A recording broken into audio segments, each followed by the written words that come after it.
Okay, so welcome back. Let's talk a little bit about how to build up your structures, how to build up your tendons to become stronger, to be able to handle the amount of load that you want to be using. How are they going to be able to handle the amount of force that you want to produce? So overall, I'm going to simplify this a little bit. So there are two simple ways.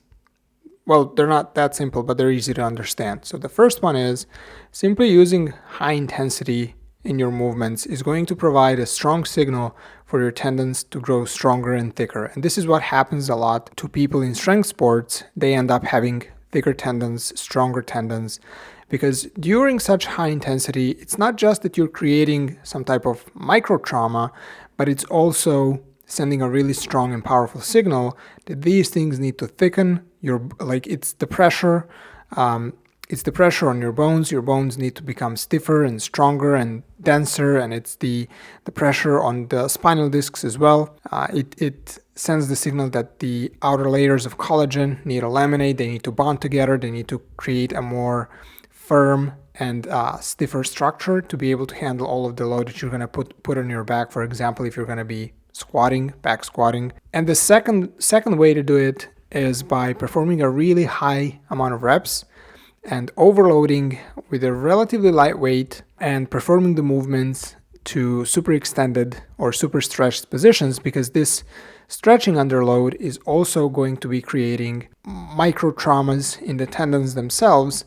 And then it's like creating a positive charge. And then over time, when you flush the tendons with increased blood flow from all of those reps, that brings proteins, that brings nutrients, and the tendons actually grow bigger, they grow stronger, they have more protein. And it's a well-known fact, like it's been known for a long time now. Now, out of these two methods, you can probably guess to which I'm going to lean over to. Of course, to the second one, because it's far safer to do it. The first method is favored kind of in strength sports by strength athletes.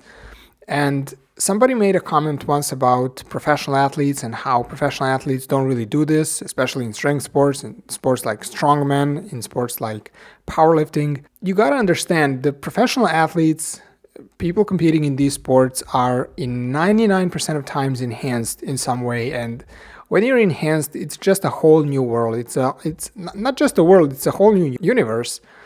These people can get away with, really dangerous, bad training practices, and they can still get great results because they're taking massive amounts of enhancers. And when you're getting massive amounts of enhancers, they can recover when they're taking, basically testosterone, they're taking growth hormone, and God knows what else.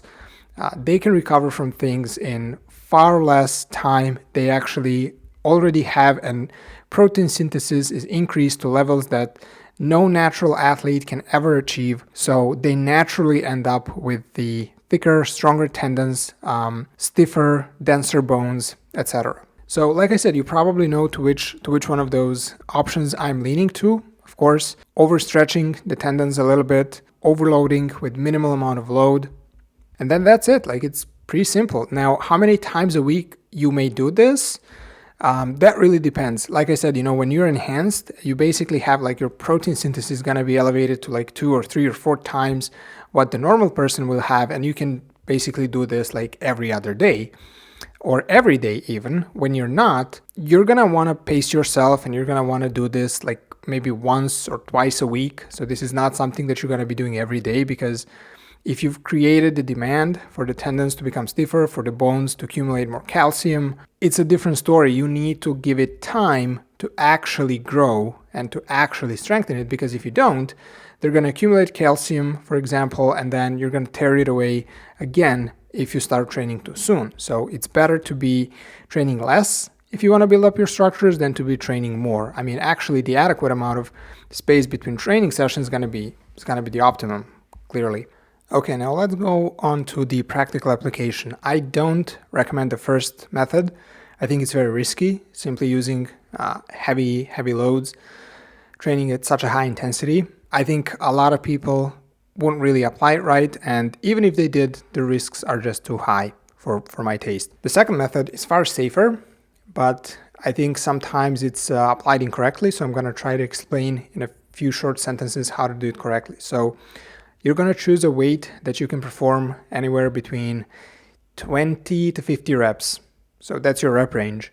So this is not strength training, this is endurance training, and you're stimulating your tendons by overstretching them a little bit. Now, the emphasis here is on the little bit part. Definitely don't stretch them under load to the point of pain. So for example, if you are doing, let's say you're doing calf raises, right? And you want to strengthen your Achilles tendon, stretch it just a bit to feel the stretch, to feel your tendon being stretched. Don't go so far to actually feel pain or discomfort. And don't worry about it. Over time, you're going to gradually get more and more and more range of motion, especially if you keep working on it. But this is, I think, a really big mistake that can make or break your tendons in this case. And like I said, this is not strength training. This is endurance training, and this is the building up of your tendons. The sets are usually going to be somewhere between 3 to 5 or 6 sets. Really depends. And this is going to take a long time to develop your tendons this way. So realistically speaking, it doesn't really matter, which body part we're talking about. Effectively utilizing this method can last anywhere from a year to 2 or 3, 4 years. So when you're working with professional athletes, you kind of have the luxury of knowing what you're going to be doing next year and next year and next year. You get the chance to plan 2 or 3 or 4 years in advance. So it is not true that professional athletes don't do this. It's not true that they don't care about building up their structures. They absolutely do. But if their trainers are clever, that they can actually embed this into their regular training, unless in cases where it's really impossible to do. But they definitely get this part done right. The problem lies with the recreational athletes, because they want to imitate professionals, and they copy certain parts of their training programs, but not all of it. And they don't really understand, what's going wrong. Why do I suddenly have, tendonitis in my elbows?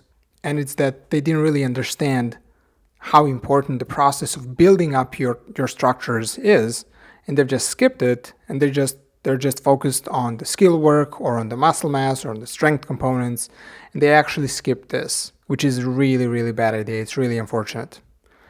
I'm not saying that you absolutely need this. Some people who don't really care about lifting heavy stuff, don't really care about training with super high intensity, they may never need to do some type of, tissue remodeling.